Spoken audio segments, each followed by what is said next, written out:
morning students. Today we will study of the organic chemistry's basic concepts. And basic concept it means firstly we can study of carbon compounds. Carbon compound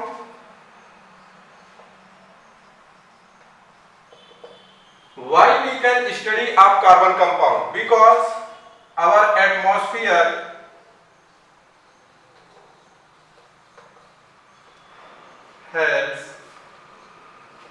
contains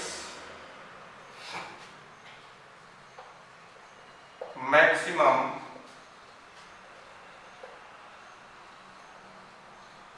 number of carbon compounds. क्योंकि इसमें बहुत सारे carbon compounds हैं, study करेंगे carbon compound की, क्योंकि carbon necessary are important factor of plants and animals. Plants and animals. Firstly symbol है carbon का C, atomic number 6 and atomic mass 12। We will also the discuss of this topic atomic number, atomic mass and symbol in earlier class 9. Carbon atomic number 6, it means number of proton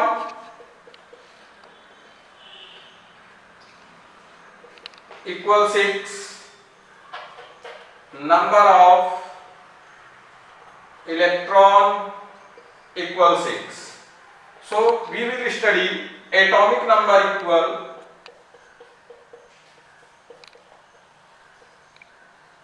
number of protons। पिछली class में हमने पढ़ा कि atomic number क्या होता है, जितने ही atom पर प्रोटॉन्स होते हैं वो एटॉमिक नंबर होते हैं, और जितने ही atomic mass number of proton plus number of neutron, जितने प्रोटॉन हो और जितने न्यूट्रॉन हो वो एटॉमिक मास होता है। तो स्टडी हमको करना है carbon compound. It means it is necessary, उसमें ये आवश्यक है कि कार्बन होगा ही होगा। फॉर एग्जांपल CH4 मेथिल, क्या ये कार्बन कंपाउंड है? तो हाँ ये है, क्योंकि इसमें कार्बन प्रेजेंट है। But we can see here NH3, it is a carbon compound. तो हम बोलेंगे ये कार्बन कंपाउंड नहीं है, क्योंकि इसमें कार्बन एब्सेंट है। तो ऐसा कंपोनेंट जिसमें कार्बन प्रेजेंट हो उसको हम कार्बन कंपाउंड बोलते हैं, और जिसमें कार्बन एब्सेंट होगा उसको कार्बन कंपाउंड नहीं बोलते हैं। तो basically we can study of organic chemistry carbon containing compounds. Maximum carbon से जो बने हुए कंपाउंड होते हैं उसी की हमको स्टडी करनी है। इसके लिए कार्बन है father of organic chemistry, Berzelius है। कौन थे? बर्जीलियस थे, और उन्होंने बोला था कि मैक्सिमम जो एनिमल या प्लांट होते हैं उनमें कार्बन प्रेजेंट होता है। तो कार्बन के प्रेजेंट के कारण उनको ऑर्गेनिक केमिस्ट्री का फादर भी कहा जाता है। तो carbon containing compounds, carbon present है और कार्बन जिससे अन्य एलिमेंट से जुड़े तो वो कार्बन कंपाउंड्स होते हैं। अब इनमें आता है alkane, alkene and alkyne. Three main components are hydrocarbon.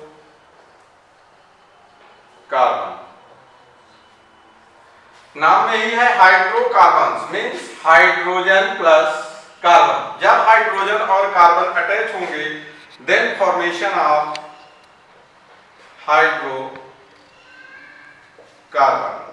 किसका फॉर्मेशन होगा? हाइड्रोजन और कार्बन जब जुड़ेंगे तो हाइड्रोकार्बन का फॉर्मेशन होगा। Types of hydrocarbon: saturated hydrocarbon and second unsaturated hydrocarbon. Saturated, unsaturated.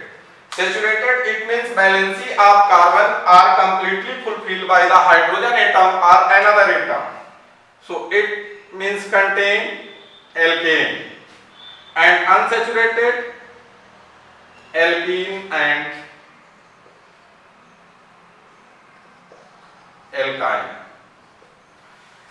इसमें सेचुरेटेड हाइड्रोकार्बन में एल्केन है और अनसेचुरेटेड में एल्कीन और एल्काइन है। इनके अब फार्मूलेज होते हैं, उन फार्मूलों को हमको पढ़ना होगा, तभी हाइड्रोकार्बन चैप्टर जो है वो हमको बहुत अच्छे से आएगा। Alkane, alkene, alkyne, alkene. Alkane, alkene, alkyne and alkene, इनके फार्मूले में एल्केन में आप देखेंगे CnH2n+2, alkene CnH2n and alkyne CnH2n-2, alkene CnH2n+1। n number of atoms, n are represent number of atom. n क्या कर रहा है कि कितने नंबर ऑफ एटम है, कार्बन है, हाइड्रोजन है, उनको डिनोट करता है। और n के बेसिक्स पर अगर हम चलते हैं तो पिछली क्लास में आपने n की वैल्यू को पढ़ा था। n इक्वल अगर c की वैल्यू में n की वैल्यू 1 हो तो उसे अब क्या पढ़ते हैं, मेथ पढ़ते हैं। 2 हो, एथ पढ़ते हैं।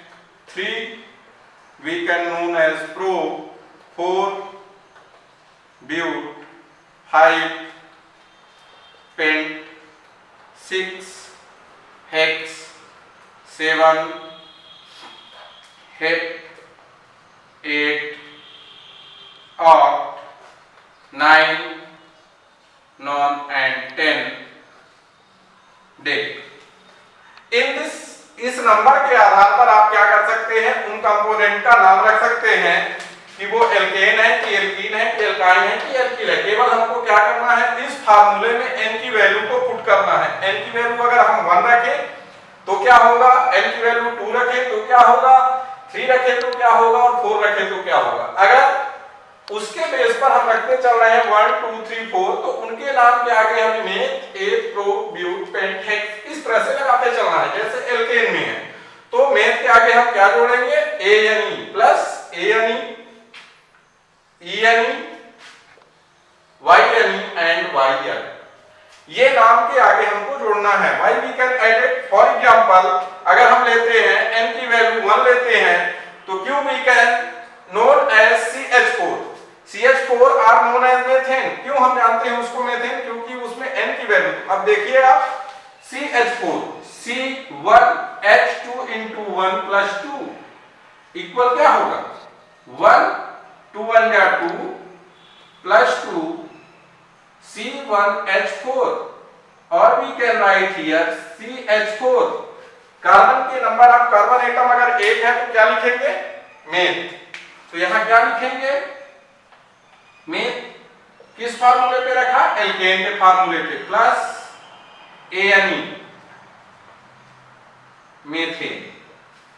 इस तरह से कंपोनेंट्स बनेंगे। अगर n की वैल्यू 2 रखें, n equal to then C2H2 into 2 C2H4।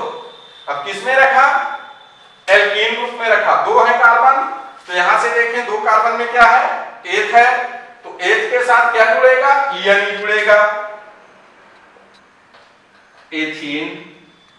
इसी तरह से n की वैल्यू 3 लीजिएगा, C3H2 into 3 minus 2 C3H6 minus 2 C3H4 C3H4। 3 क्या है, प्रोप है तो नाम word root prop plus YNE propyne. तो इस तरह से और कंपोनेंट्स के अगर हमको नाम रखने हैं, 4 ले लो या 5 ले लो, 5 ले लो। n की value we can take 5 then C5H2 into 5 plus 1 C5H10+1 C5H11। अब इसका नाम क्या होगा? पेंट है, किस फार्मूले में रखा गया है? एल्किल के फार्मूले में, पेंट प्लस YL पेंटिन। तो इस तरह से अगर हम कंपोनेंट्स के फार्मूले को ले लें, एल्केन CnH2n+2, तो एल्केन के कंपोनेंट बनेंगे, CnH2n लेंगे एल्कीन बनेगा, CnH2n-2 लेंगे एल्काइन बनेगा, और CnH2n+1 लेंगे तो क्या बनेगा? एल्किल बनेगा। इस तरह से एल्केन, एल्कीन, एल्काइन और एल्किल का फॉर्मेशन होता है। अब नाम, इनका नाम कोई कंपोनेंट अगर आ रहा है तो उसका क्या करते हैं? नॉमेनक्लेचर करते हैं। नॉमेनक्लेचर के लिए firstly we can know this component, ये आपको ध्यान रखना होगा। C1 to C10 maximum 10th में आपको 10 नंबर तक एलिमेंट्स आएंगे, उनके नाम आपको वर्ड रूट याद करने पड़ेंगे कि क्या है, स्टार्टिंग वर्ड का हम कहां से करें। अगर वर्ड रूट नहीं आ रहा है तो आप इसको नहीं क्लियर कर पाएंगे। तो एल्केन 1 2 3 4 5 6 7 8 9 10 पे मैंने बता दिया, meth, eth, pro, but, pent, hex, hept, oct, non और डेक बोलते हैं। उसके बाद फार्मूले में रखते चलेंगे। 1 की वैल्यू अगर रखें तो meth, N, मेथीन, methyne and methyl. अब मेथेन को अगर हम स्ट्रक्चरल फार्मूला में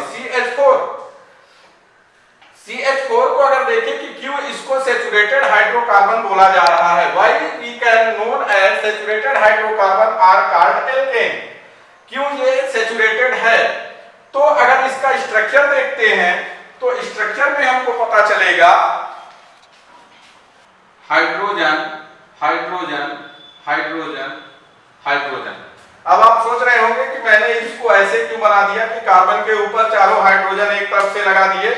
तो आप जानते हैं कि कार्बन के आउटर मोस्ट सेल, अगर इलेक्ट्रॉन डॉट स्ट्रक्चर आपने पढ़ा है तो ये पढ़ा है कि पहले ऑर्बिट में 2 और दूसरे में कार्बन के पास 4 इलेक्ट्रॉन होते हैं। It means 1 2 3 4। These electrons are outermost cell electron 1 2 3 4 1 2 3 4 and hydrogen, ये कार्बन का है और हाइड्रोजन का आप जानते हैं outermost cell पे 1 electron. So hydrogen contains 1 electron 1 electron 1 electron 1 electron। Total number of electron अब कितने हो रहे हैं आउटर मोस्ट सेल पे? अगर हम इसको पूरा ये बनाएं कि इसमें कितने इलेक्ट्रॉन्स हैं तो 2 to 4 to 6 to 8। और कोई भी कंपोनेंट कब स्टेबल होता है जब उसके आउटर मोस्ट सेल पे कितने इलेक्ट्रॉन हो जाए? 8 इलेक्ट्रॉन हो जाए। तो इसमें है कार्बन और हाइड्रोजन मिलकर के क्या बना रहे हैं? बॉन्ड बना रहे हैं। इसको क्या बोलते हैं? These line are called bond, bond, bond and bond। Carbon का स्ट्रक्चर एक्चुअली में हमने इसको तो दिखा दिया कि इस तरह से होते हैं, लेकिन अगर हम ओरिजिनली देखें तो दीज आर कार्बन एटम। मान लो कि ये कार्बन एटम है तो एक यहां से होगा, एक यहां होगा और एक इसके जस्ट पीछे होगा और एक ऊपर साइड में होगा। इट मींस अगर इसको हम ले लें तो ये इनके बीच का रिपल्सन होता है, उसके कारण इनका स्ट्रक्चर थोड़ा सा चेंज होता है, टेट्राहेड्रल स्ट्रक्चर होती है। और उसकी ज्योमेट्री अगर हम देखें तो इस पेन को आप मान लो कि ये कार्बन एटम है तो एक हाइड्रोजन इधर से, एक हाइड्रोजन इधर, एक हाइड्रोजन इसके पीछे रहेगा और एक ऊपर रहेगा। लेकिन इसमें स्ट्रक्चर में डॉट स्ट्रक्चर को हमने क्या किया? रिप्रेजेंट किया।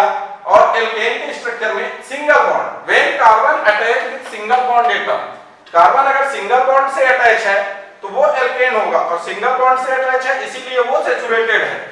लेकिन अगर यहीं पर कार्बन को सिंगल बॉन्ड की अपेक्षा हम देखते हैं C2H4, C2H4 का स्ट्रक्चर अगर देखें और वो अनसैचुरेटेड क्यों है?